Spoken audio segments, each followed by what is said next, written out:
Welcome to Skokie 68 Board of Education meeting. Can I have a roll call, please? Bill Jordan. Here. Lenegro. Here. Bruckner. Here. Sturbins. Here. Sullivan. Here. Warshall. Here. Thank you. Thank you. Thank you for attending tonight's meeting. We anticipated a turnout and hope to move to a larger space, but tonight is the district art show at Old Orchard, so we were unable to accommodate that. Thanks for finding a space in the room. Let us know if you're uncomfortable. If you need a seat, we'll do our best to accommodate everyone. Due to a high number of registered comments, we are going to impose a 3-minute limit on any public comments. We should be able to get to all of them in under an hour based on what's been registered and handed to me. If you're still filling out a form, please try to get that in expediently so we can accommodate you.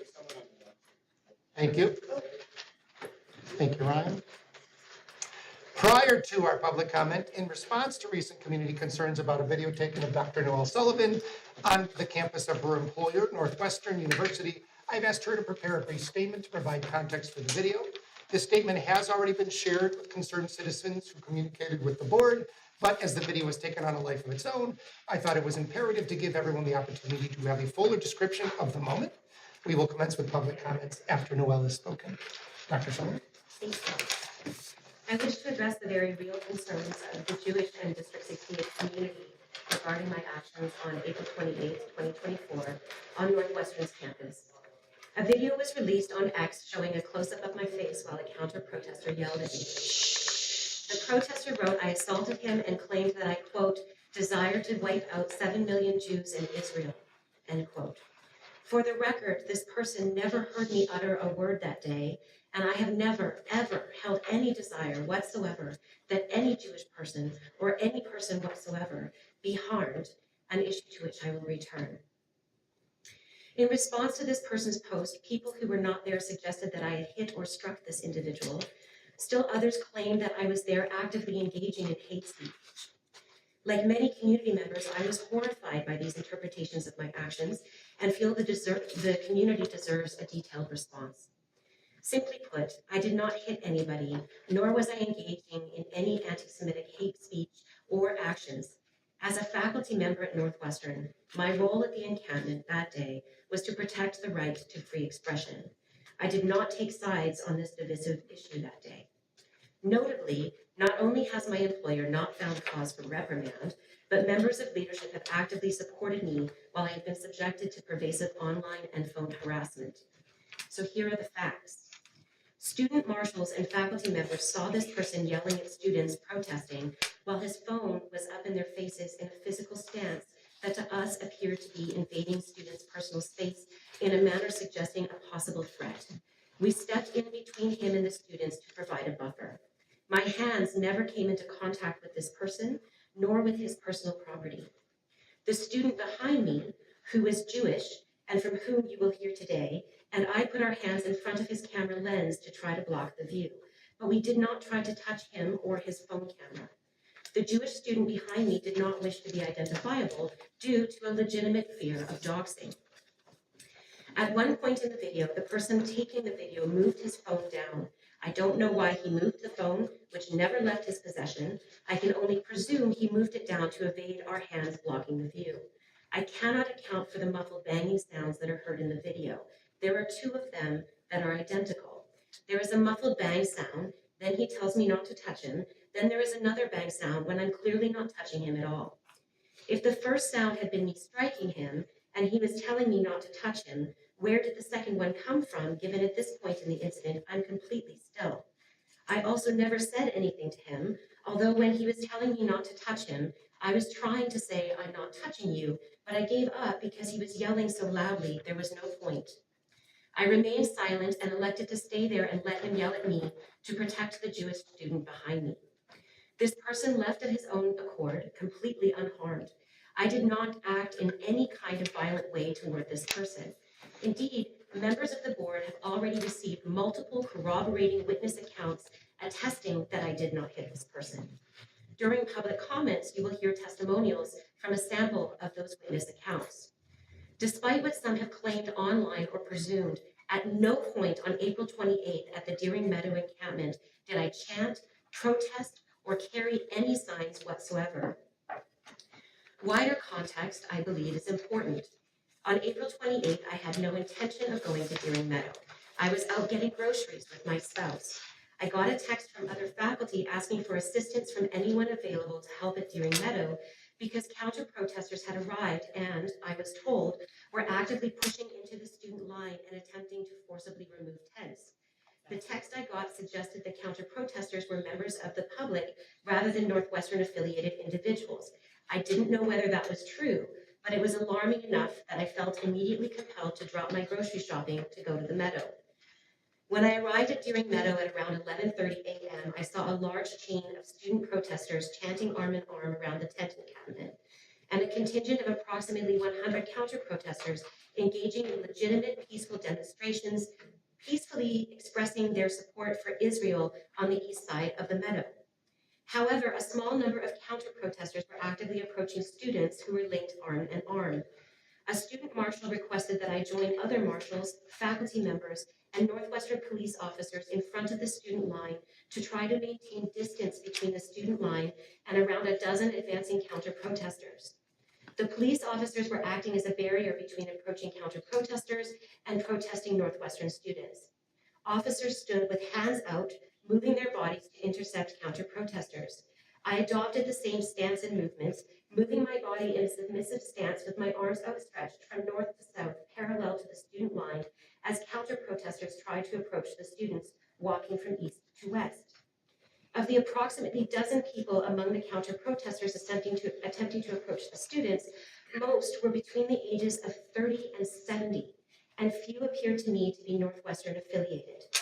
I wish to emphasize that these dozen individuals are not representative of the counter-protesters more broadly, the vast majority of whom were peacefully engaging in free expression to voice their support for Israel. At Deering Meadow, I was present to protect Northwestern students, particularly Jewish students and students of color, who these few counter-protesters appeared to be targeting in particular. Many of the statements these dozen counter-protesters lobbed at the students were anti-Semitic, racist, demeaning, and suggested that the students should be subjected to violence or death. This fact has also been independently corroborated by multiple students and faculty who were there that day, several of whom have emailed statements to the board members of what they witnessed and endured on the meadow, including interactions with those dozen counter-protesters, my conduct in response, and the incident depicted in the video in particular. All these accounts report my conduct as passive and protective. The public will hear some of these independent witness testimonials during public commentary.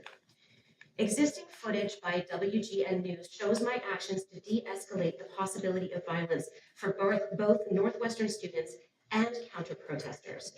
WGN News footage depicts me standing by two young people with Israel flags, one man and one woman, who are speaking to a small group of pro-Palestine non-student individuals. The man was engaging in a peaceful yet lively dialogue with the group. The woman stood behind him holding two Israel flags. I stood nearby to ensure this productive dialogue did not descend into violence and to ensure the counter-protesters' safety, particularly as many counter-protesters had left, many Palestine-supporting members of the public were arriving, and police presence remained minimal. Over the course of nearly an hour standing near them or in the area, I checked in multiple times with the woman with the Israel flags to ensure she felt safe while her companion continued in dialogue, which she asserted she did. When I noticed she was shivering, I offered her my gloves. Similarly, on WGN's footage, I'm standing beside a tall man with white hair holding a pro-Palestine sign. He was yelling statements at counter-protesters, and while I couldn't understand what he was saying, the tone sounded to me potentially harassing. I stood near him to ensure he kept a distance from the departing counter-protesters. I asked him to stop yelling at them, and he refused, a fact corroborated by Margaret Welch, who sent an email to Skokie 68 board members on May 5th. Quote, I am a 61-year-old Evanston resident with no affiliation with Northwestern University or any organization at Northwestern Divestment Encampment. I had never met Noelle Sullivan until Sunday, April 28th at the Northwestern Divestment Encampment. She came over to me to ask if I was okay after an incident where she, as a marshal at the event, spoke to a friend of mine to urge him to stop yelling at the pro-Israel protesters. She explained to me that she was trying to stop any provocations that might result in violence and was a faculty member that came to keep the students safe. I had observed her at other times silently standing between verbally abusive pro-Israel protesters and a line of students, end quote. Soon thereafter, an elderly woman wanted to walk the line of student protesters with her Israel flag. I offered to escort her, she agreed, and I did so. I ensured she was safe while she walked with her Israel flag along the line. When she sought to leave, I offered her my arm as the path out was muddy and I was concerned she might slip. She accepted. Absent of hate speech, which I absolutely condemn. As an academic, I believe the free exchange of ideas, even controversial ideas, even those ideas I disagree with, is fundamental. I stand by my actions to support peaceful protest. The right to free expression is a value I hold dear. I was an upstander for that right, particularly given the violence I have observed on other campuses, including violence between pro-Palestine and pro-Israel protesters. I have been a pacifist since childhood. Violence to me is personal, and I know something of the devastation it brings. I lost my brother to gun violence. Losing my brother to unprovoked violence only reaffirmed my lifelong commitment to pacifism. This included humanizing and calling for supports for the person who murdered my brother at his sentencing hearing, a painful issue I only bring up now because it demonstrates the depth of my commitment to nonviolence and restorative justice. As for the individual who posted the video, I cannot account for his interpretations of my actions or intentions, as they are so far removed from who I am or what I was doing that day as to be utterly unrecognizable to me. Outside of knowing what he looks like, and based on his clothing, understanding he was Jewish, I only know how he conducted himself and the fact that he was there wheeling around a speaker on some sort of trolley. Otherwise, I know nothing about him. Unlike the unofficial court of social media, where people often anonymously fill in the blanks with their own, often ungenerous interpretations of others, I refuse to engage in my own presumptions about the person who posted this video. There are legitimate reasons people are upset and hurting right now. My action to protect people's rights to free expression will be met with many different interpretations. I understand this. I stand by my actions on April 28th. My only regret is the social media reaction caused any member of our District 68 community concerned that I may wish them any harm. That is not who I was on April 28th, it's not who I am, and it's not who I've ever been. In my years as an educator, I have consistently supported students from all faiths, ethnicities, races, genders, abilities, places of origin, and values, political or otherwise. My students from every background can and would attest to this record, as would my many diverse neighbors, friends, and colleagues. As a District 68 board member, I leave the important work of serving our district's diverse learners to the adept hands of our brilliant, hardworking, and dedicated administrators, teachers, and staff. I do my small part to support them in those critical roles while ensuring the district is at once fiscally responsible and responsive to this community's strategic goals, which center the development of our most important constituents, our children. I respect those here tonight who came to voice their concerns. I will take them seriously and listen with an open mind and heart as I continue with my responsibilities as an elected school board member in service to my community. Thank you. Thank you, Dr. Sullivan.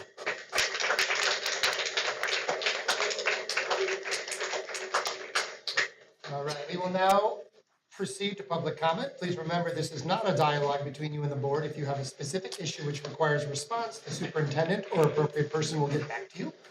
Please state your name and your connection to Skokie District 68. Please limit your remarks to no more than 3 minutes. I will be keeping time, and I will simply thank you at the 3-minute mark. Please avoid comments specific to any person, student, or staff member respecting their right to privacy, knowing that that will be a little tricky today. Our first speaker is Amanda Logan, and I will call these in the order in which they're handed. You want me there or here? Wherever you're most comfortable, thank you. Okay. My name is Amanda Logan. I'm a Skokie resident. I'm also a Northwestern faculty member. I'm here not to say my own words, but to read the statement of a Jewish student who I can verify is a student at Northwestern, who led the protest and wishes to remain anonymous given the high level of doxing and harassment around this issue. She says, and the rest of this is a quote directly from her. On the day in question, I had arrived at the encampment to observe a large group of counter-protesters who were pushing against a line of students who had linked arms in a circumference parapets about 10 feet away from the tents to protect them. The counter-protesters walked in front of students, cheering and waving flags and signs. While they did not seem interested in physically confronting students, many of them made cruel and racist remarks. I saw several students in tears, including several Black and several Jewish students. When I asked why they were upset, they reported that counter-protesters had called Black students a racist term I redacted, and yelled anti-Semitic epithets at them. Needless to say, I found this distressing. Eventually, our line of protesters linking arms extended down to the northwest corner of the clearing meadow. A group of counter-protesters had followed us, chanting and filming us. One such counter-protester approached a group of us rather aggressively, filming and screaming at us. At this point, I linked arms with my fellow protesters, and a woman stood in front of us, who I later learned was Northwestern faculty member Dr. Sullivan. Dr. Sullivan was standing directly in front of us, I assumed to shield us from counter-protesters, as those individuals put cameras in our faces and yelled.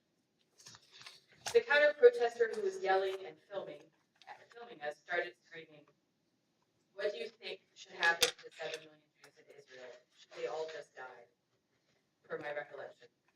He then proceeded to keep filming us and Dr. Sullivan inches from her face as he screamed Nazi scum over and over again.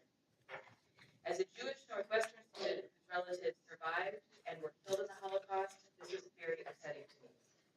At a certain point, as the counter-protester continued to scream those comments, which I'll now repeat, I made the mistake of engaging by responding no, which seemed to infuriate this individual. I remember moving my hand to block his camera from filming Dr. Sullivan, as I knew this counter-protester would likely use the footage to expose her identity and initiate a harassment campaign against her on the internet.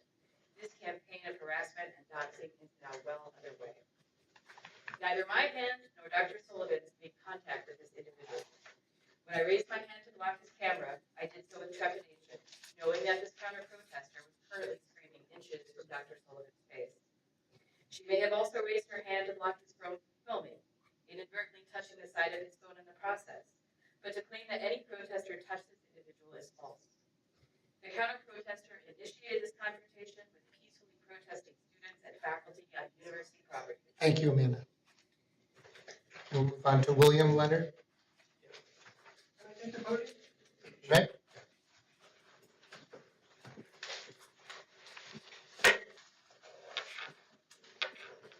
My name is William Leonard. I'm a professor at Northwestern University and have been a colleague of Professor Sullivan for 12 years.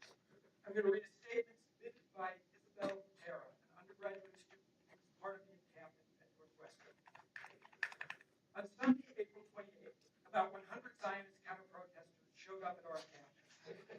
They protested first from behind the barricade until police permitted them to move down the field into our encampment.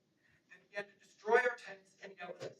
I, alongside with fellow students and community members, linked arms to form a physical barricade to prevent them from further overtaking our encampment. We stood peacefully, arm in arm, chanting for Palestine as the counter-protesters yelled in our faces. They got within a few feet of us, going up to students and shoving cameras in our faces, yelling us to take off our masks and verbally berating us. Along with many other Jewish students in the encampment, I held up a sign that said, "Jews for ceasefire." Because of this, the counter-protesters focused on me and my fellow Jewish students, yelling and filming us directly. Within a few minutes of the two crowds forming, Professor Sullivan quickly stepped in front of the line of students, standing alongside the marshals and physically placing her body between us and the counter-protesters. She was incredibly calm as they yelled in her face and got aggressively close to her. She spread her arms out to prevent them from moving closer to us and to prevent them from filming us. At no point did she get angry or waver from calm and focus. Along with the other student marshals, she kept the counter-protesters away from us for almost 2 hours. Even as they yelled at her, she did not say anything in response. She talked with the other marshals to figure out how best to keep us safe. In short, Professor Sullivan stepped in to protect Northwestern University students without hesitation. She acted with calm and composure, needed to de-escalate violent counter-protesters with more composure than I could have imagined. alongside other professors, community members, and students. She successfully kept us safe from what very well could have been physically violent encounter. This direct account of Noelle's action on Deering Meadow is very much in keeping with a person that I know well and have worked closely with over the last 12 years. Professor Sullivan is a dedicated and thoughtful colleague and educator who is deeply committed to ensuring the well-being of her students. Her presence and calm demeanor on April 28th were critical for protecting student safety in very challenging circumstances. Thank you, William.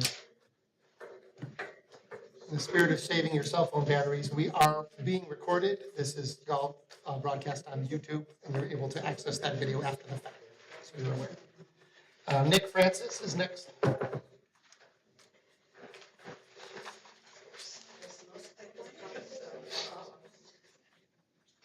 Hello, my connection to Skokie is I was a witness at this event, so I'm just going to give you my perspective.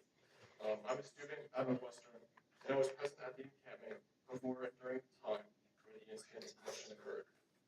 I saw who I now know is Dr. Sullivan, as well as a group of people who were yelling and accosting the student with graphic expletive and other incendiary, racist, misogynistic language, calling for physical and sexual violence against me and my fellow students.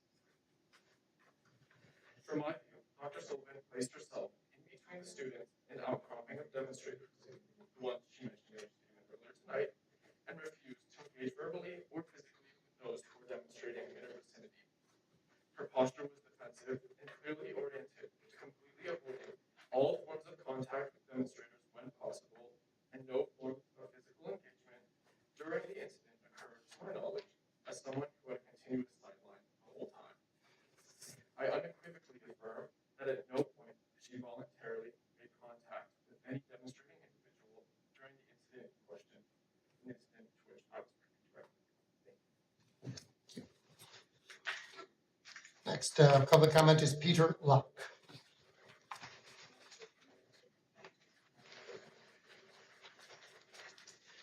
Hello, my name is Peter Luck. I'm also a professor at Northwestern and have worked closely with and been a friend and colleague to Noelle Sullivan for over 10 years.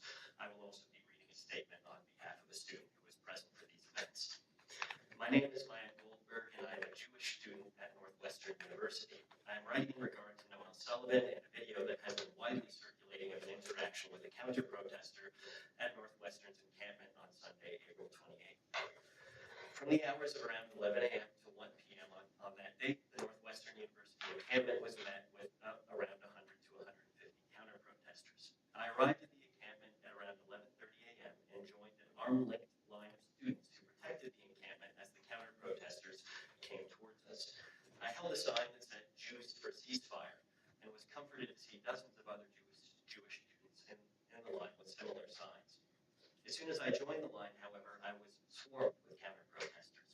Some called me pathetic. Some threatened me by saying, "I am going to find you and make sure you never get a job." Two middle-aged female counter-protesters looked at me, a multicultural Jew, and said, "She's not Jewish, she's too ugly," as they chuckled. Another female counter-protester came close to my face as she said, "Hamas would rape you." Clearly, this encounter was dangerous for students. My Muslim friends were called terrorists. My female friends were threatened with rape, all while counter-protesters attempted to inch closer. One of the main reasons why students did not get hurt was because people like Noelle Sullivan were there protecting us. When I saw Noelle Sullivan using her body as a blockade between counter-protesters and students, I immediately took a deep breath.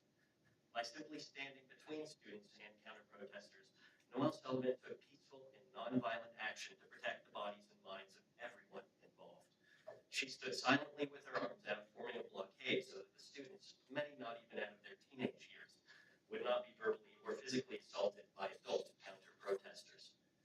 When I saw the video circulating of Dr. Sullivan standing as a counter-protester yelled obscenities inches away from her face and called her a Nazi, I was shocked. Earlier, I had witnessed the same counter-protester standing in a large group yelling at and filming other members of the encampment. I was particularly shocked because Noelle Sullivan's nonviolent actions actually protected the many Jewish students who were present. I understand why those who saw the video would be concerned. As a Jewish person, I am constantly listening for instances where people like me may not be safe, and hearing someone being called a Nazi is always going to be alarming. As Jews, we are no strangers to anti-Semitism. I grew up in a large city going to public schools where our desks had swastikas carved into them from years prior, and anti-Jewish slurs were commonly heard. All this is to say that I hope that in this message I have provided a more complete story about Noelle Sullivan's role as a peaceful protector of students, especially Jewish students who are so thankful for her. Thank you, Peter. Next public comment is Gail Bernero.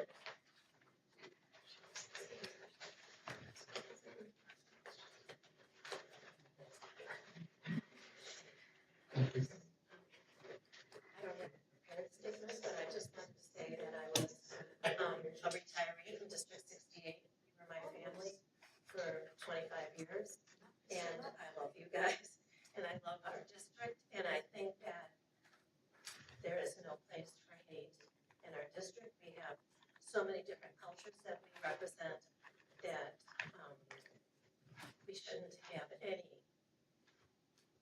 place for that kind of discussion, and the kids all love each other regardless of where they come from all over the world. And although I do have a family here as well, and they are hurt and upset, but and I didn't take much from that video. I thought that the video was not clear, but I did read more about the Northwestern document that calls Israel a terrorist state, that you and some other people from Northwestern signed, that I thought was disturbing. I'm just saying, no one should have that kind of feeling in their heart and still represent our district.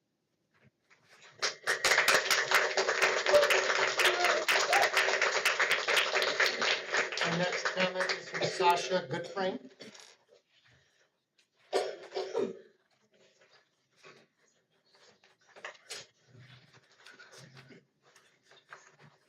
As a resident of District 68, a father and a Jew, these 7 months have been one of the most difficult in my life. I saw terrorists at launch an attack that killed 1,000 people in Israel, touching so many family and friends.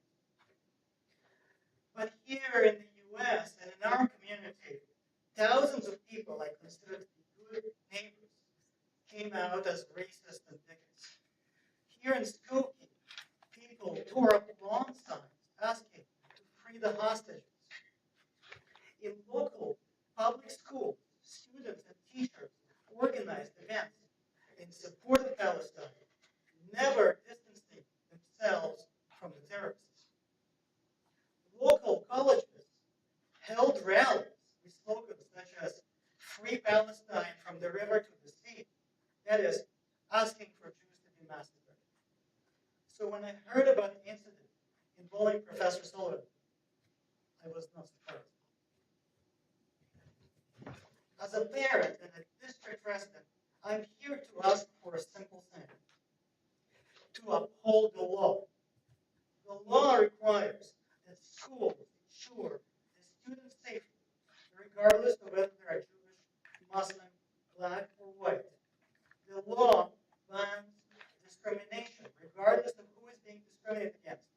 Every student in every classroom in District 68 should be safe and welcome.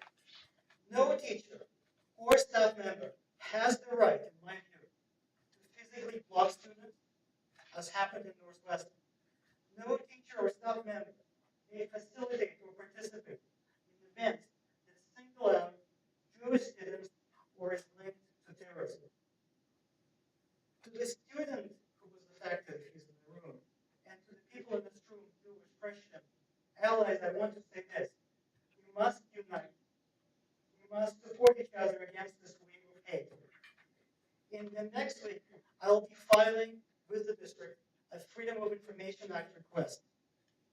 My request will ask for a detailed report on any anti-Semitic incidents that may have already occurred in the district. We parents and voters have the right to know. I will share the results of this FOIA request. I here have a QR code. This QR code will link you to the District 16 pro-Israel group, where I will share the results of the FOIA request. Thank you very much.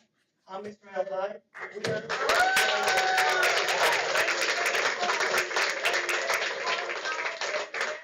Our next comment is Jillian Shear.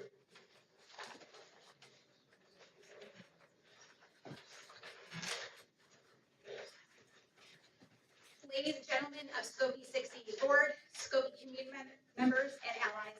My name is Jillian Shear. I'm a fifth-generation Jewish American from Milwaukee, Wisconsin.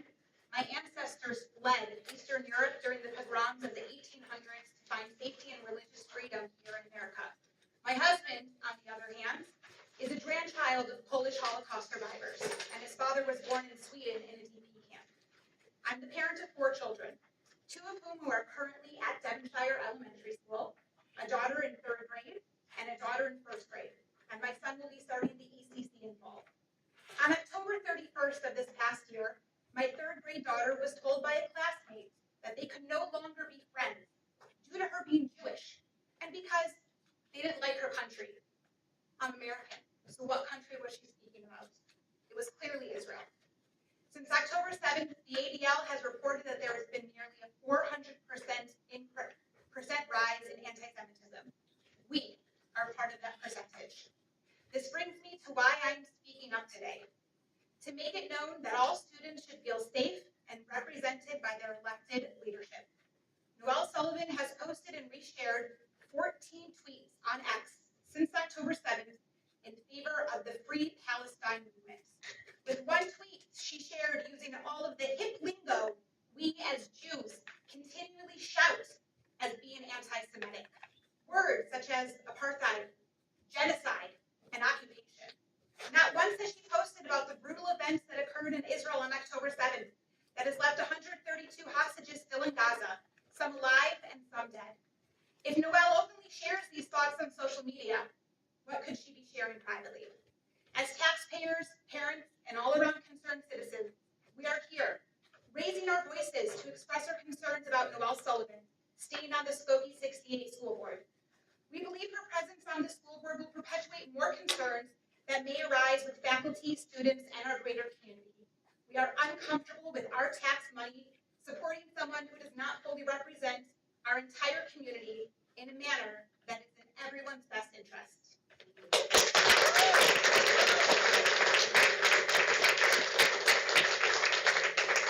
Our next public comment is Syed Najibila. Thank you. Pronounce it very well. Thank you.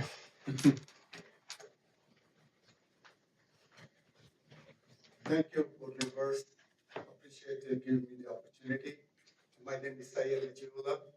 I moved, in Skokie about 44 years back, stayed in for that long time. And the reason I moved to Skokie was the education system in this Skokie area. I wanted my children to have the best education.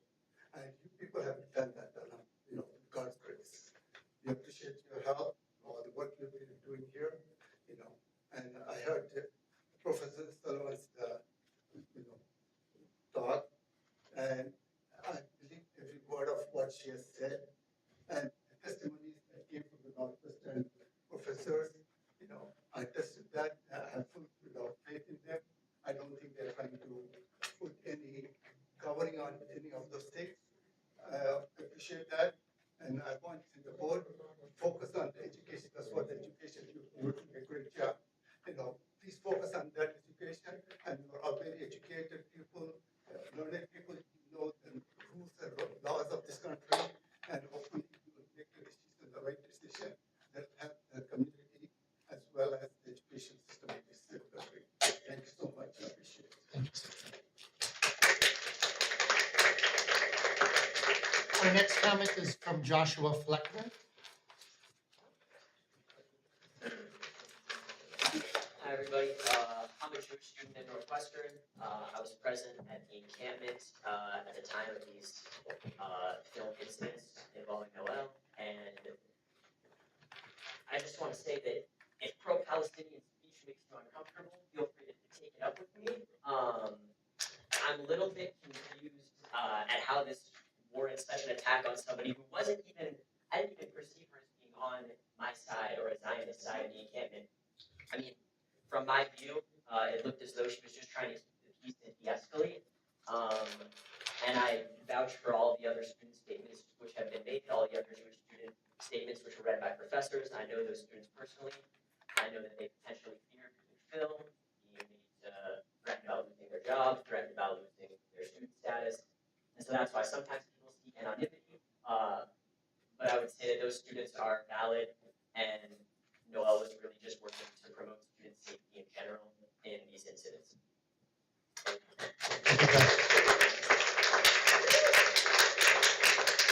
The next comment is from Josh Weiner.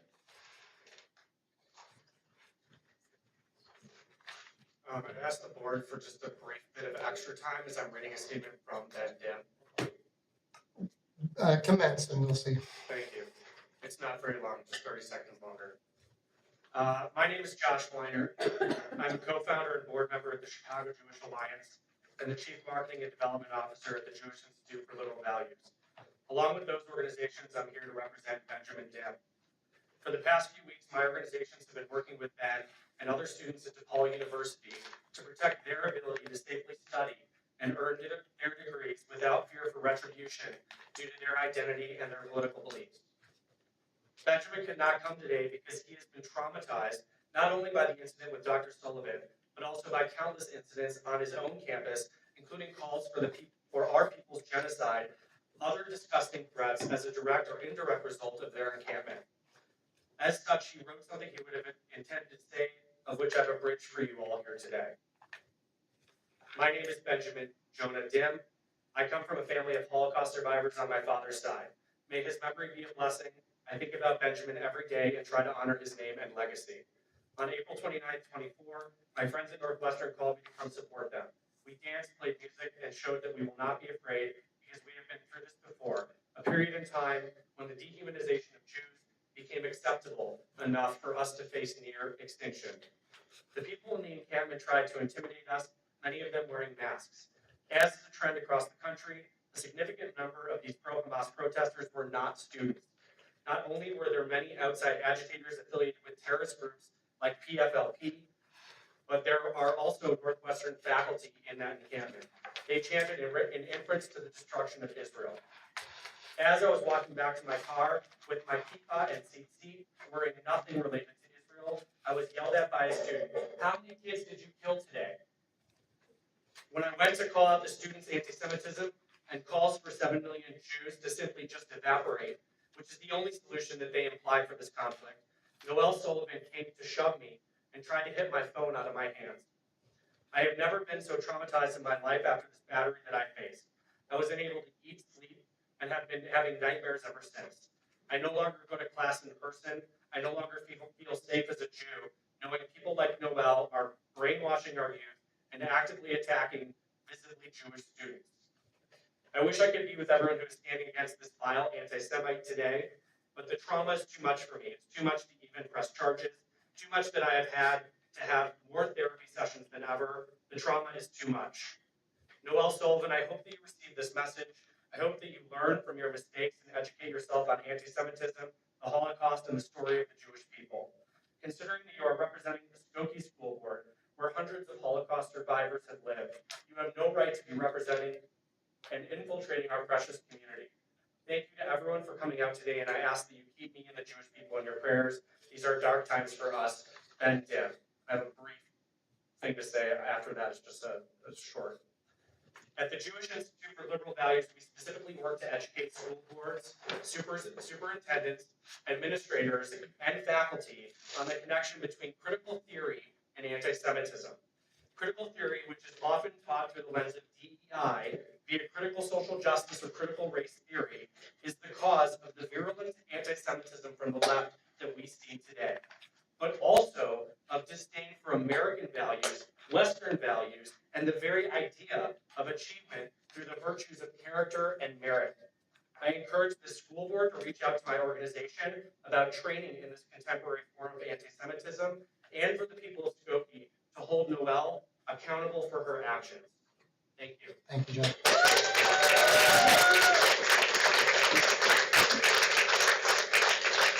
Our next comment should be from Jonathan Minkus.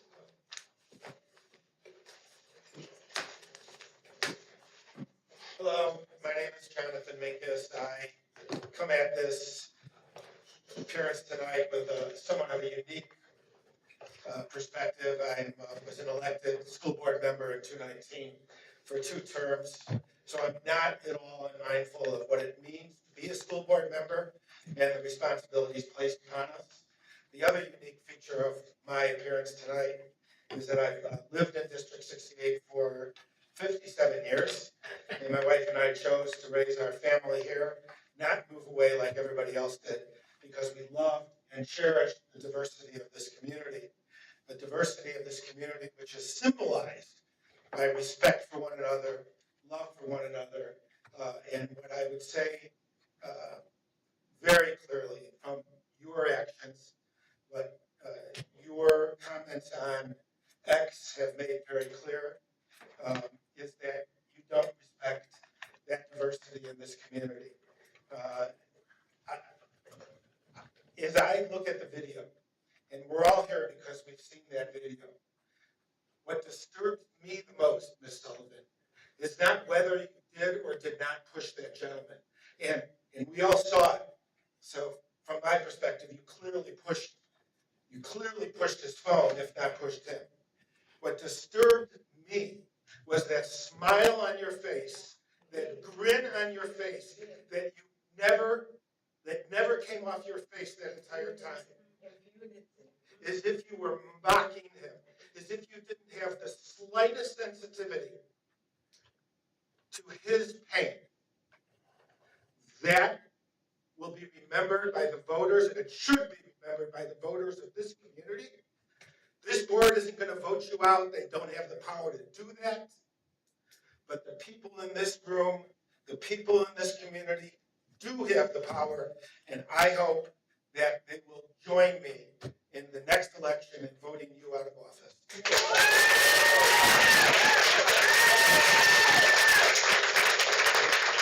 Our next comment is from Amanat Ansari. Mr. President, Board of Directors, and the community members, my name is Amanat Ansari. I am a 38-year resident of Skokie. Assalamu alaikum, greetings of peace. Respected community members and people present here, you see, I moved here only for the education of my children, because the school district in Skokie is much better where I was living. So I came only for the education of my children. And why the school districts in Skokie are better? Because people like you are better. Because you guys are take care of the system and everything much better than any other place. I think board members, Noel Sullivan is an asset to the school district 68. She is a kind-hearted, decent humanitarian, because when she saw, she sees every day whatever the genocide is going. Everybody's heart should be trembled with that one. So she felt very kind, and she saw this atrocity. So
comment is Eugenie Stoliero.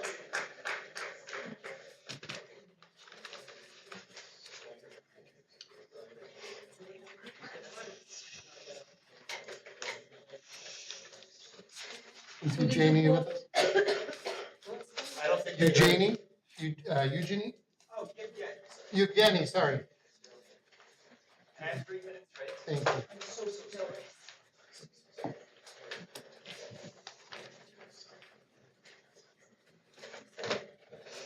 Hello, I'm Evgeny Stoliero. I'm a Jewish student at Northwestern. I was born and I grew up in Russia. So do all the Russian speakers, nobody native. My parents, my grandparents survived the virulent anti-Semitism of the Soviet Union. And they taught me, and they kept on, during my upbringing, they highlighted how incredible it was in the US that people have freedom of speech, that people do not have to toe the party line, that you can express your opinions or you can defend people's ability to express their opinions and nothing would happen to you, unlike in the Soviet Union. I was there on Sunday when those counter-protesters showed up. And what I can personally attest to, because I was physically there, was Professor Sullivan was not on either side. Professor Sullivan was not chanting. Professor Sullivan was not screaming. All Professor Sullivan was doing was making sure that everybody, no matter what they believed, if they were Zionist or not, if they were pro-Israel, pro-Palestine, Jewish, Muslim, no matter what it was, that they were able to express themselves and be safe. I agree with all the speakers that say that students in this district need to be able to feel safe. And from the actions that I saw that Professor Sullivan undertook, that was her focus. Her focus was to make sure that everybody felt safe and that everybody could express themselves. I'm studying in America because I love America and I love the American values that this country espouses. I love the freedom of speech. And I think it is so shocking that we're moving towards a place where simply being at a place, making sure that people can express their opinions, or sending a tweet is all it takes for you to get fired. That is what happened in the Soviet Union, and that is what happened to my family. And so I think it is so important to rely on Jewish students who are physically there, to rely on their expertise, on their experiences. And as a Jewish student who was there, I think it is very clear that Noel Sullivan was not causing any trouble, was in fact protecting. Thank you. The next comment is Scott Lieber. Scott here. Scott Lieber. Scott Lieber. No. We'll move on to Michelle Bernstein. Okay, I wasn't planning to speak, but I feel I have to. I don't know which order to say, but first of all, it is such a lie that she didn't take sides. I was there. She literally was hand in hand on the other side with people chanting from the river to the sea. Anyone with half a brain knows that means to wipe Israel off the map. She was absolutely on their side. I asked her, I was just jotting this down because I wasn't going to talk, but I literally asked her face to face why she isn't educating the students that Gazans are oppressed by Hamas. I asked if she stood up for Arabs who actually are oppressed from other countries, or if she's just anti-Semitic and hates Jews. I asked if she stood up for terrorist citizens after 9/11. I asked if she actually knows what apartheid means when more Muslims live in Israel than Jews living in the entire Middle East. In my opinion, a professor has no business taking the political side of terrorists. Her business is to educate. I'd like to point out in any of these little commie camps, there's not one American flag unless they're burning it to the ground. The people you're calling Zionists, yes, I'm a proud Zionist. You won't just see an Israel flags over, you'll see American flags. We're proud Americans. Maybe you should stand on the side of America or on America's biggest ally and not on the side of terrorists who want to wipe America and Israel off the map. What else? Oh, she definitely stood on the side of people who completely have their face covered, proving the cowards that they are. And I'll just finish by saying that the people who keep coming up here using the excuse that they're Jewish or they were with Jewish students or they saw Jewish students, big deal. Bernie Sanders is Jewish. SJP is filled with Jews. BBS is filled with Jews. Those are self-loathers that have zero respect among the dignified Jewish community.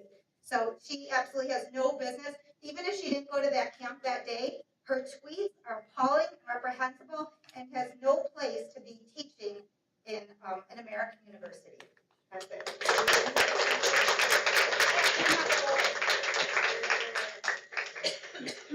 Our next comment is from Michael Breck.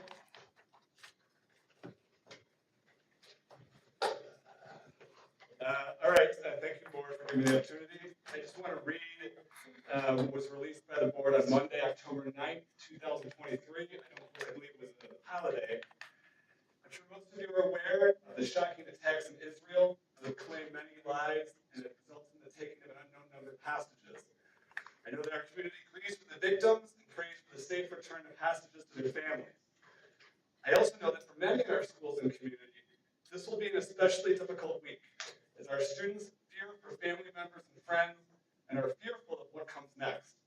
I want to assure you that our schools will have counselors available if your children need to speak to anyone, and that we are committed to the safety and security of all of our students.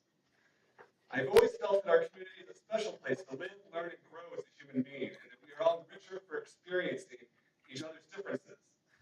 Since coming to work in District 68, I deeply appreciated that we have children from all over the world in class together, sharing their experiences and creating deep friendships with people who, on the surface, can appear to be so different, yet have so much in common. This is not the first time our community has been called upon to persevere when bad things happen, and in times like these, we must all come together in support of our Skokie 68 family members, especially those who are suffering. This is something about, please, that there's contact for emergency stuff. For our staff members, thank you for being there for our children. These will be difficult days ahead, and we will get through them together. That was signed by our superintendent, Dr. James Garwood. I then want to state something that's been published by many newspapers and websites, Northwestern People's Resolution. Can I pass it out? I have the stuff highlighted that you guys can look at if you haven't seen it. I may not have an extra one for some people, but this was released around April 24th of this year. I highlighted this ongoing atrocity statement. For the last 6 months, the people of Gaza have been victims of one of the most atrocious and monstrous sieges in modern history, as Israel has brutally killed over 33,000 Palestinians. After months of tightening what has, for the last 76 years, so that's Israel's whole existence, not since October 7th. That's the entire existence of Israel. It's been a brutal and insufferable occupation. Israel is leading a militant war on the people of Palestine that can only be described as ethnic cleansing and genocide.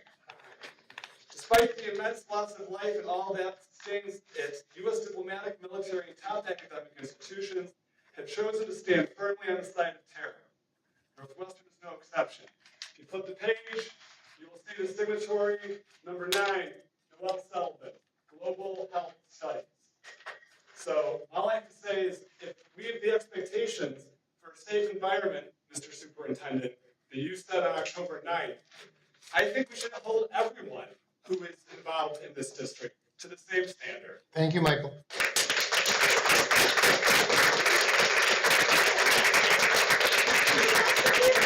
Our next comment is Barbara Harris.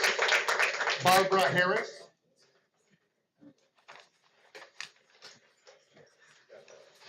Hi, thank you for allowing me to speak. This is very difficult. I don't typically get involved with things like this unless I'm extremely passionate. I do know some of you in the room. It's good to see you. But my point in this whole discussion is that I'm a mother of 4, one of which has started kindergarten at Devonshire Elementary School, my first public school experience as a mother. I went to public school as a child. I am a big believer in diversity. In fact, one of the women in the room, Jody, and myself are throwing a multicultural event at Devonshire Elementary School. My concern today is not only am I a mother, I'm a Jewish mother, and I'm a protective mother, and I am a scared mother. October 7th was probably the most deepening, disheartening, scariest moments of my life.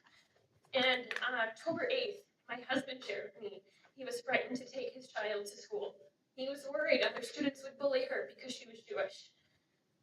We forget how loving children are, how compassionate they are. They don't see each other like the world does, but to each other as adults.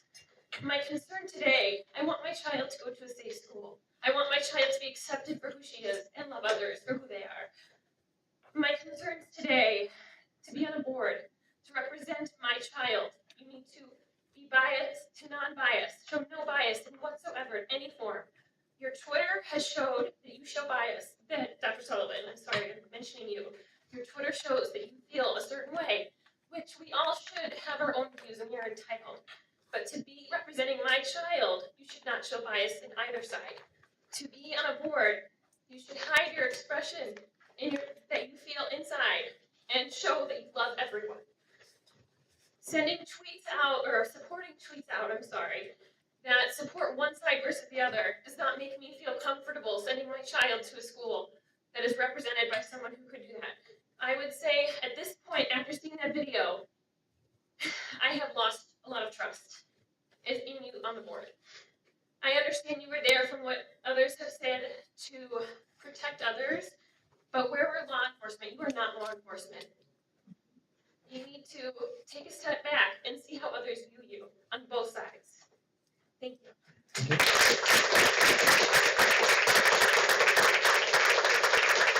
Our next comment is Rabbi Rachel Marks.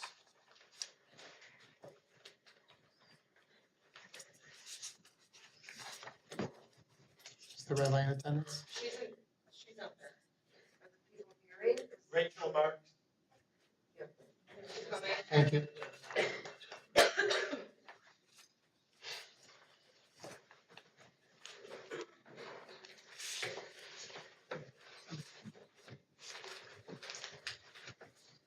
My name is Rabbi Rachel Kaplan Marks. I serve as the rabbi of Temple Beth Israel here in Skokie, and I'm a resident of District 68.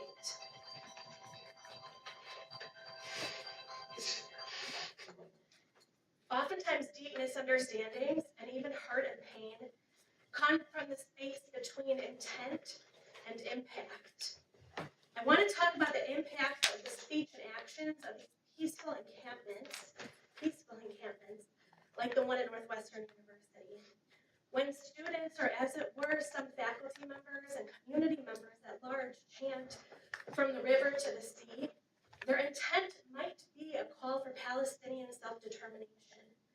But the impact of those words, the way that the Jewish community at large hears them, is a call for the destruction of the state of Israel and of all of the Jewish citizens of that state.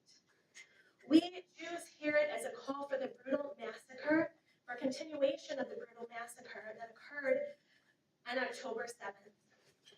When the group chants go back to Poland, they may mean to say that Jews are too European to be in the Middle East and cannot possibly be indigenous. What we hear, though, is a denial of our heritage and a call for us to be exterminated in gas chambers. Because we aren't Middle Eastern enough for the Middle East, and we weren't European enough for Europe. One of the problems with these encampments is that they become echo chambers wherein ideas are not exchanged. And when ideas are not exchanged, empathy cannot be cultivated. Without empathy, well, that's when we start to really demonize each other. I wonder what the world would be saying if the term Zionist or Jew was replaced with another minority community. What might that reaction look like? I believe in free speech, and I also believe in empathy. When free speech proves to block the pathways for empathy, then we find ourselves at a crossroads. What kind of community are we? What kind of school district is this? In the Jewish morning liturgy, we offer a daily prayer for peace. In it, we pray for Hebrew chesed v'rachamim, for grace, kindness, and mercy. We pray to be empathetic and to be looked on with empathy. May this be the way of District 68.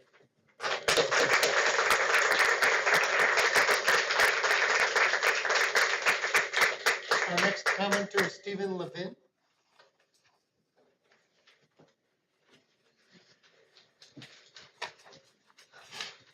My name is Stephen Levin. My oldest child will be attending Devonshire Elementary School next year in the kindergarten class.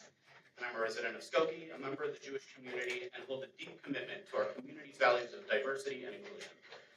Recent events, however, have left me troubled. The actions of One board member, Dr. Sullivan, have raised concerns about the district's commitment to celebrating diversity. In the wake of tragic events in Israel last October, emotions have run high among both Jewish and Palestinian residents of Skokie. Unfortunately, instead of seeking understanding, Dr. Sullivan chose a divisive path. Her involvement in the northwestern Gaza encampments raised serious questions.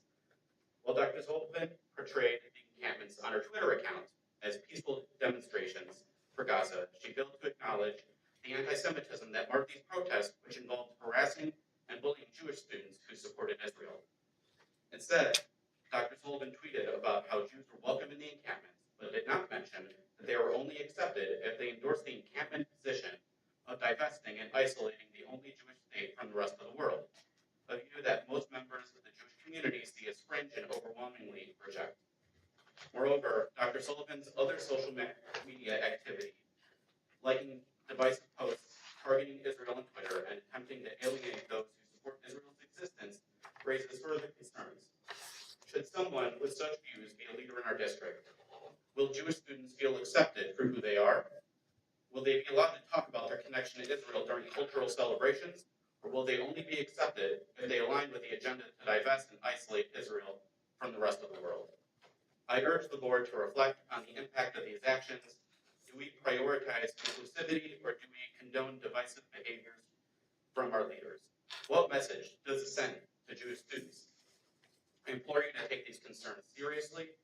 Acceptance and inclusion should not come with preconditions. Thank you for your time.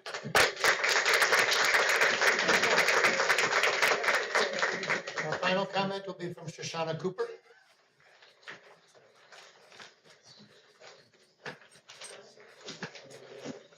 Thank you. My father was a Holocaust survivor from Poland. I came here 50 years ago. I have a bachelor and master degree in chemistry from Drexel University in Philadelphia.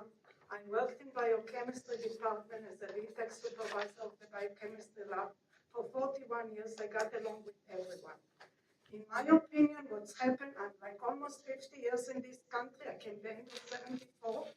What's happening in this country is shameful. This is the face of anti-Semitism. And anti-Semitism never goes away. It's just like a virus that takes a different form. Israel they voted in the end of 47 for Israel to exist 76 years ago. Transjordan Palestinian, east of the Jordan River, west of the Jordan River, Israel. It's not like Roe versus Wade that you go back, and delegitimize and boycott and everything. And this is 0.1% of the Middle East, and 99.9% is there, less than the Lake Michigan. So why all this bloodshed? They should just live in peace. The terrorists, Hamas was a terrorist invasion. If they can burn babies and people in the world don't condemn it and rewarded it with Palestinian state, this is unacceptable. I went to Drexel, my daughter went to University of Champaign. I took master in chemistry, she took master in education, and she taught 9 years. I have 2 granddaughters. And no problem, neither in Drexel, neither in University of Champaign, and she went to DePaul. But all education was 2010. Now this country is hijacked by the Arab world because of Qatar and all the money that they've given it. Everything changed in 2014. They have to stop DEI because it's excluding Jews. It's not diversity, equity, inclusion. It's just Muslim, Black, and LGBT. They have to stop taking money from overseas. What's happening in Northwestern is not fair either. My daughter, I came here, I was in Chicago from 1981, and I came to Skokie in 1990. I'm almost 34 years here. So my daughter got a better education. She was 5 and now she's 39. And she got all the education in Skokie, Highland School, Old Orchard Junior, Niles North. And she was in the swim team in Niles North and went to all the meets. She got excellent education. She applied to 6 colleges, 6 universities, and she was accepted to 5 of them. She had advanced courses and a grade average of 41. And this is why I went, because I didn't want my daughter to go to which is 70% graduation and 68 is excellent education. But what is done now, people have to educate themselves.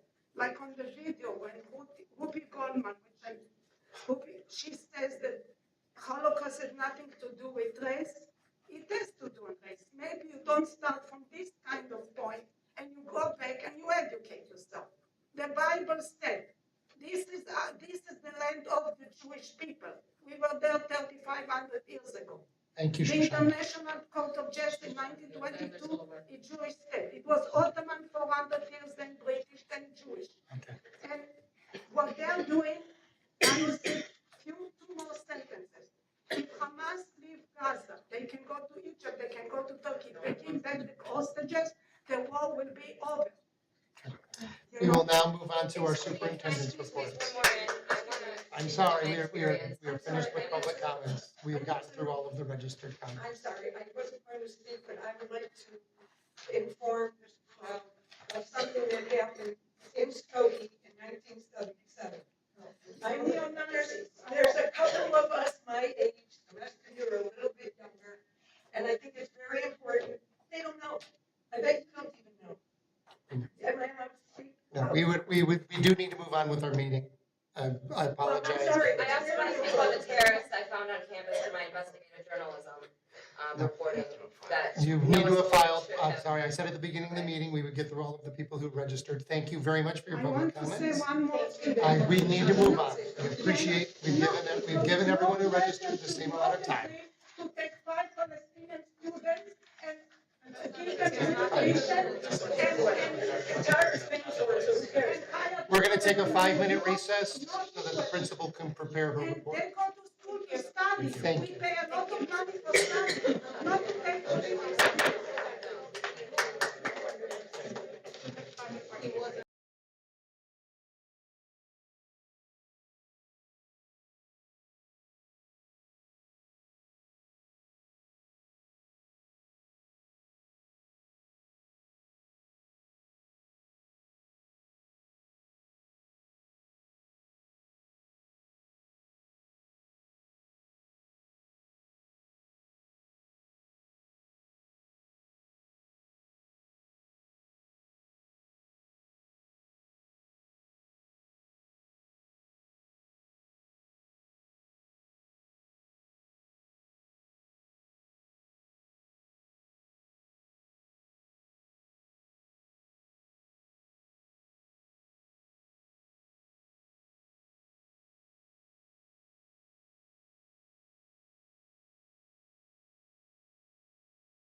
with our superintendent's reports, starting with the Jane Stinson Elementary highlights.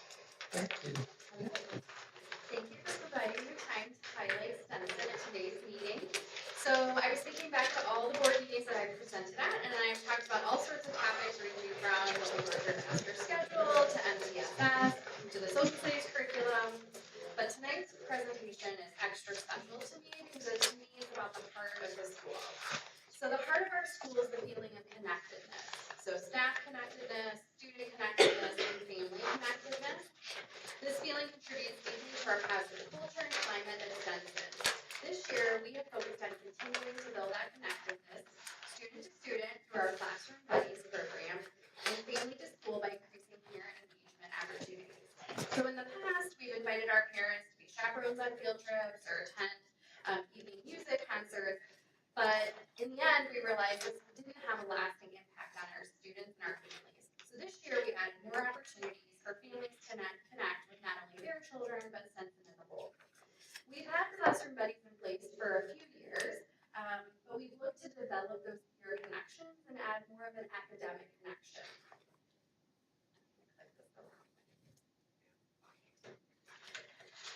All right, so here we have a first and a fourth grader that are buddies, and they're reading a book together. So buddies are paired by homerooms. So we pair kindergarten and third grade homerooms together, first and fourth grade, and second and fifth grade homerooms together.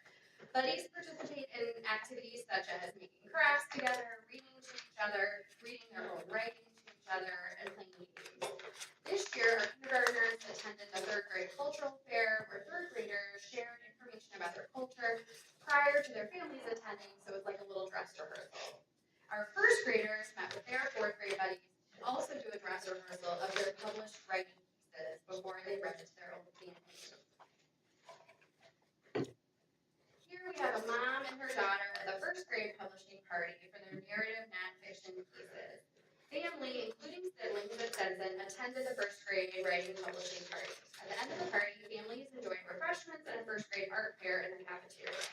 Other examples of parent engagement this year have included getting to attend the third grade cultural fair, many grade levels had writing publishing parties that parents attended, and then parents came to school as mystery guests, where they read books, led the classroom into crafts, some even led a science experiment. They may have shared information about their career, and some even played instruments. Our parents also attended the kindergarten 100th Day celebration and participated in math activities and games with their children.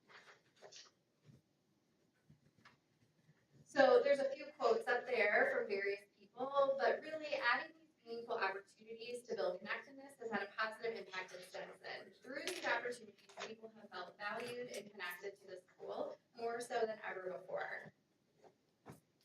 So here I have a little video that kind of shows examples, pictures, and interviews of all of the engagement opportunities that I just talked about, whether it's student to student or families to the school.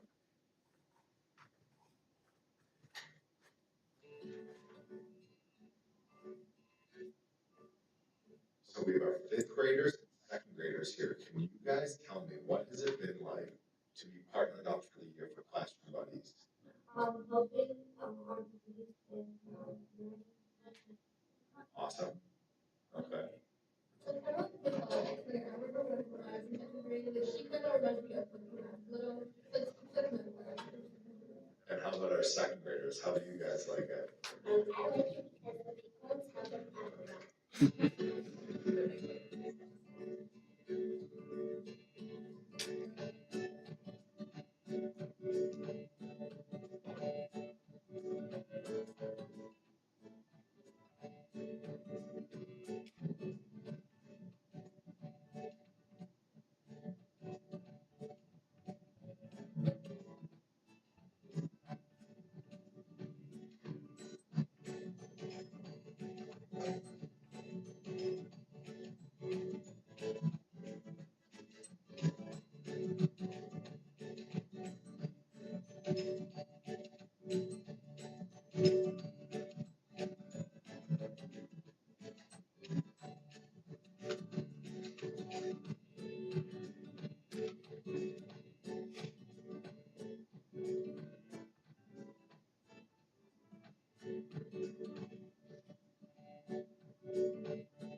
graders and second graders, can someone tell me what has it been like to have classroom buddies this year?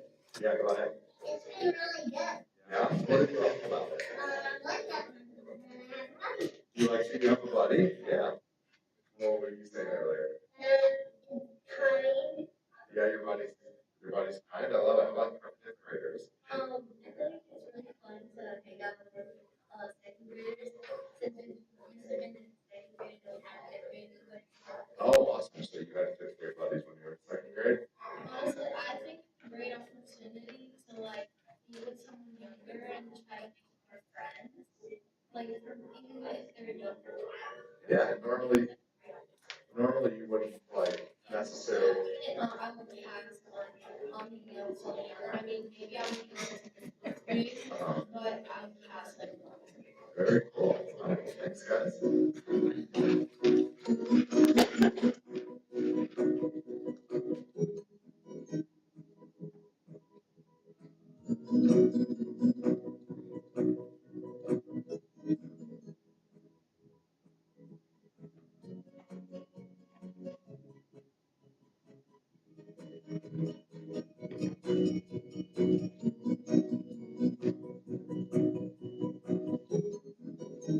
Ms. Berkowitz, and she's going to share with us what it was like to have parents participating in the cultural fair. It was amazing to have parents come for our cultural fair. The whole point of the cultural fair was for students to demonstrate how learning about each other's culture helps our community be a more positive and safe place.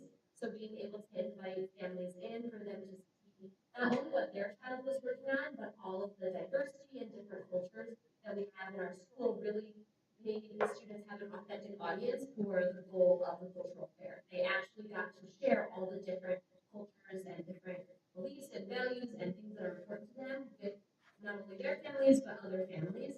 And this also allowed families to build connections between each other and to learn about the friend that your child's talking about all the time at home. Now you got a chance to actually see them and learn about them as well.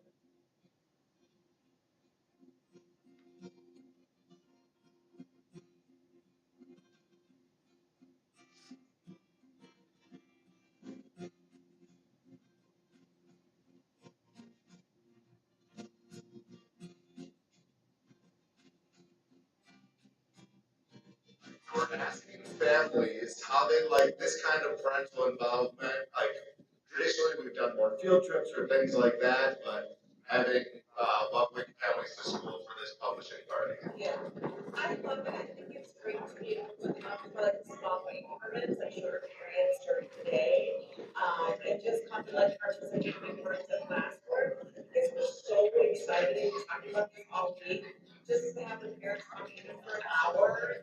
Because it showed up like the hard work that they've been doing on the story. It's just such a great idea. Wonderful.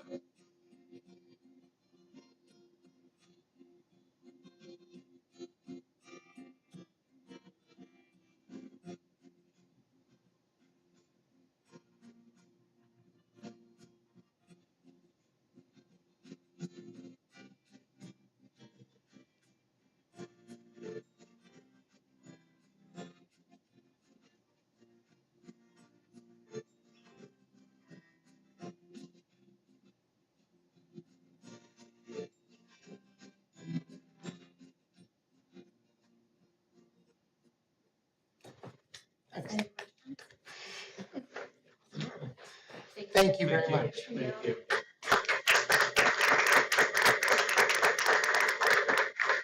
That concludes our superintendent's report. We'll move on to the reading and acceptance of minutes. May I have a motion? Lonergan. No. Sorry. We need the motion. I have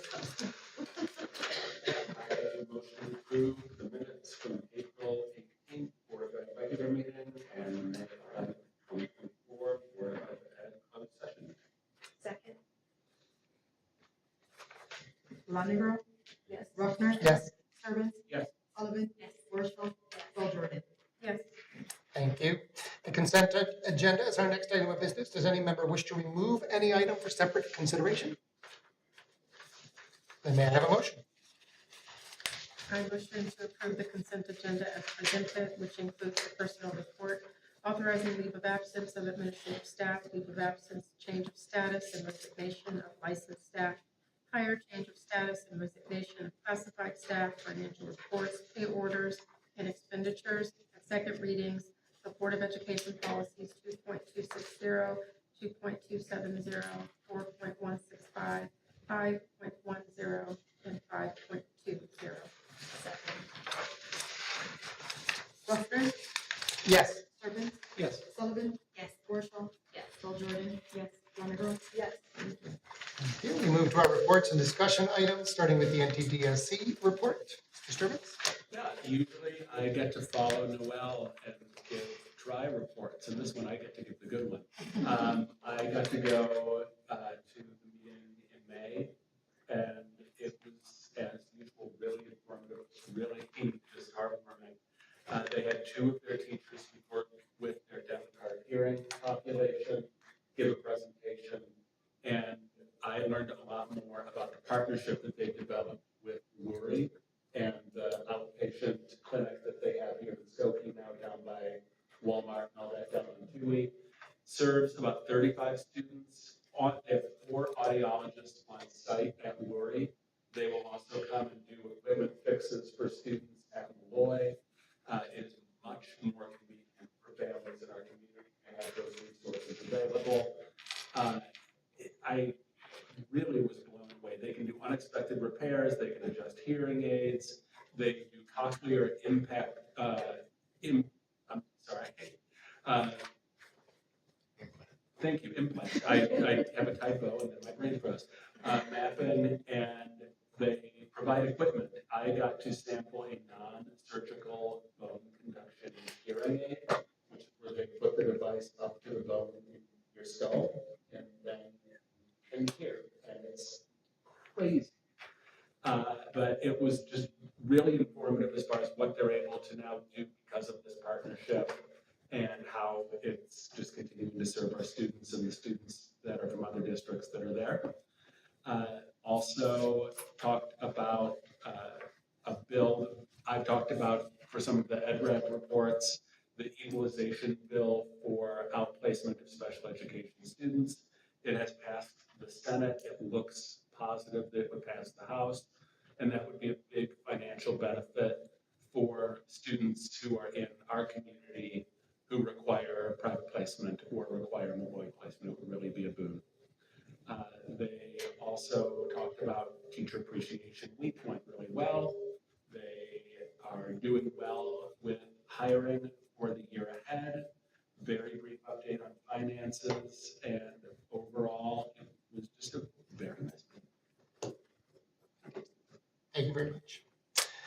All right, we have a lot of first readings. You mind if I read the titles and see if anybody has any questions about any of them, starting with 240, Policy Board Member Qualifications. Policy 4.19, Targeted School Violence Prevention Program. Policy 710, Educational Opportunities. Policy 720, Harassment of Students Prohibited. Policy 7.18, Prevention of the Response to Bullying, Intimidation, and Harassment. And Policy 7190, Student Behavior. And if those will proceed to second reading, they are in your packets. And we move on to our action items. We start with the school-wide literacy contract. May I have a motion? I call for a motion to approve the agreement between Skokie School District 68 and school-wide literacy in the amount of $74,200. Second. And do we have This is our any comments? annual contract with our literacy consultant who provides services for all of our K-8 teachers of literacy. No questions? Sturbin, Yes. Sullivan, Yes. Marshall, Yes. Jordan, yes, Longoria, yes, Gardner. Yes. Our next item of business is the approval of the iReady renewal contract. Motion, please. I call for a motion to approve the renewal contract between Skokie School District 68 and iReady. Sorry. I choked on the number. At a cost of $81,624.50. No one's seconding me. Thank you. Yeah, anything unusual about this or simple? No, nothing unusual, it's just moving into our second year, so it's an annual renewal. No one wants to know if we have coupons we can use on this? We are paying for it with Title IX. Okay, I like that even better. Sullivan? Yes. Warshaw? Yes. Jordan? Yes. Bonner? Yes. Rechner? Yes. Sturman? Yes. The next item of business is the approval to contract Loyola University of Chicago for science professional development at a cost of $40,729. May I have a motion? I call for a motion to approve the contract between Skokie School District and the Loyola University of Chicago for science professional development at a cost of $40,729. Second. Thank you. This is a renewal of professional development services for all of our science teachers, especially given new curriculum being implemented this year. We're still kind of feeling our way through that, and they do a wonderful job coaching us through that process.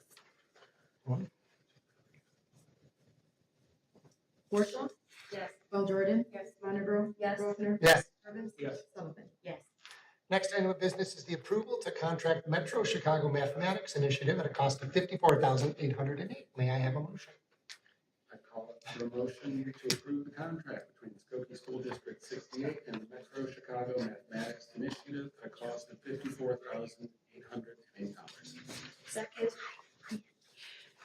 This is a renewal of our math professional development consultant that we've worked with over the past few years, and this consultant works with all of our teachers. Jordan? Yes. Bonner? Yes. Rechner? Yes. Sturman? Sullivan? Yes. Warshaw? Yes. Our final item of business is the approval of student fees. May I have a motion? I call for a motion to approve student fees for 2024 to 2025 school year. Second.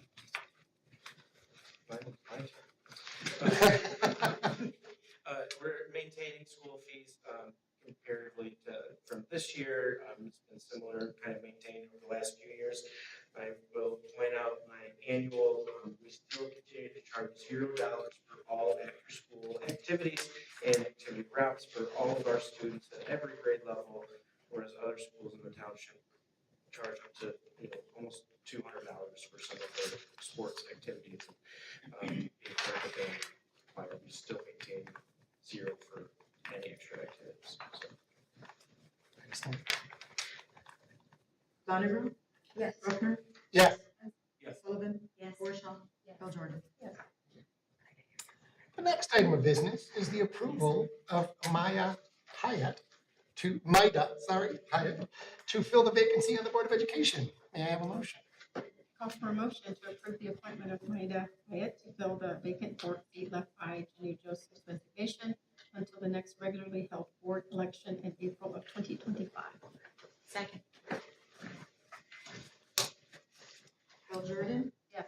Bonner? Yes. Rechner? Yes. Sturman? Yes. Sullivan? Yes. Warshaw? Yes. All right.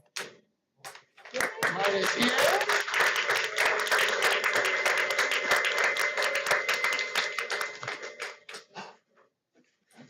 Maida, if I could invite you to come to the front of the room and Say a whole bunch of stuff. I'm going to hand you this script so you can read along with me, unless you have one of your own. Or there is one over there. Actually, she can stand right by her seat. There you go. You got it. All right. Would you like to stand by your seat?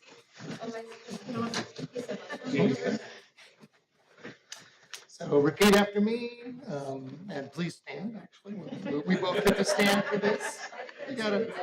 You need to be on video. You can catch up. I, Maida Hyatt. Hyatt, thank you. Do solemnly swear that I will faithfully discharge the duties of the office of member of the Board of Education.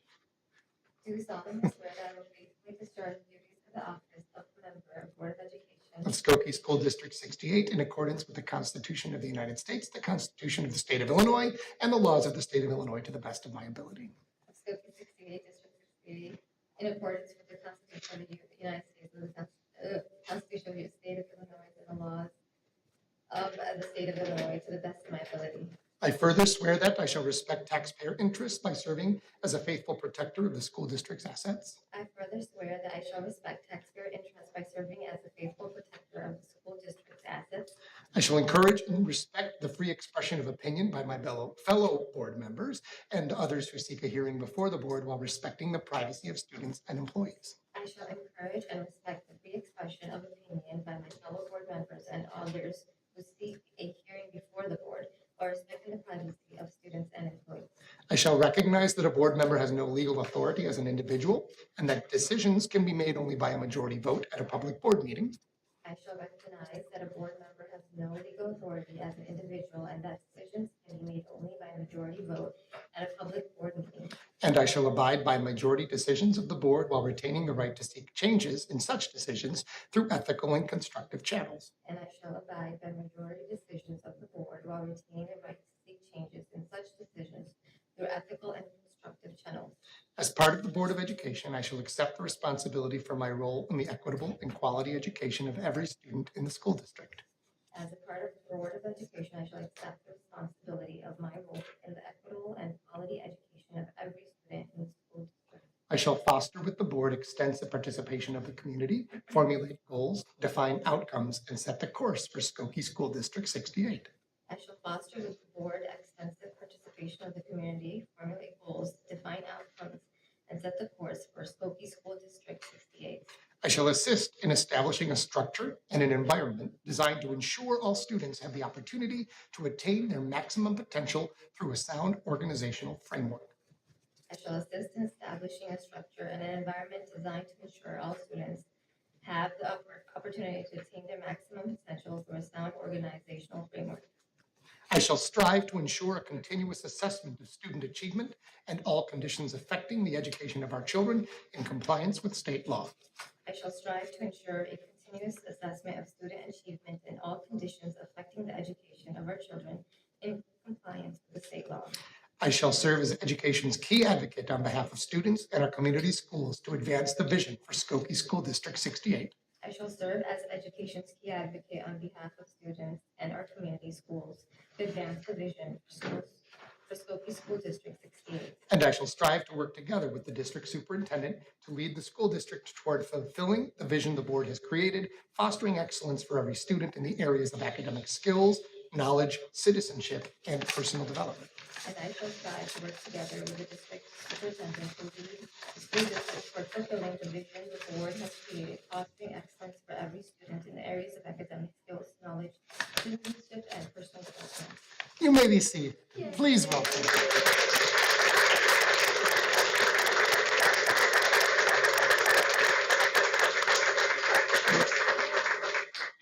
Family, yeah. My sister, my brother, my mom, they're all here, my nephew and nieces. My kids were No. I don't have to see this. Thank you so much, and I really do look forward to working with everyone. And I mean, I'm pretty sure we can achieve great things. So, thank you so much for this warm up. Thank you. Thank you. Very much. All right. Thanks for the long wait.